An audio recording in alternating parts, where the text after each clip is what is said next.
Jatend migawo mar Labour e pachoka Alfred Mutua ojiwo rawere mondo obed e ong'ala ma nyime ma chwalo dongruok e pachoka, ahinya to kokadho lek mar Kenya ma menyo godo higa 2060.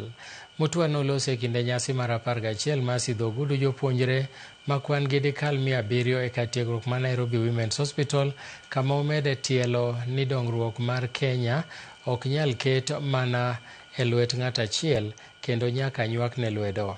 Japuonj maduong' mar kar tiegruok noero Ruth Oso osiro pach Mutua kowacho ni gitimo matek maneno ni jopuonjre oyudo tiegruok mowinjore ahinya e sekta mar thieth ma en achiel kuom mago madwarore. We recognize the importance of health. We recognize the importance of a functioning health system within the country. And one of the building blocks or the enablers of a functioning health system is healthcare providers, among other issues like proper healthcare financing, technology, drugs, access to the health centers. But the most important one is the people that will serve in these hospitals. Kenyan labor is in high demand.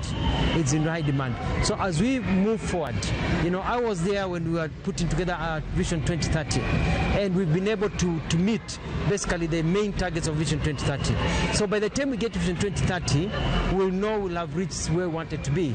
But we've started Vision 2060, which we need to start before 2030, so that we now have something to aim at by the time we get 2030. So we're not like those people who wait until ikishaisha ndio mnakaa chini mnaanza kupanga. Tumeshajipanga tayari because we know that Kenya deserves more than what Vision 2030 was giving us. So all we can say is that mbele iko sawa, and I just encourage these young people, do not give up hope, work hard, be in the radar, and with institutions such as the one led by Sam Dena and the board and others,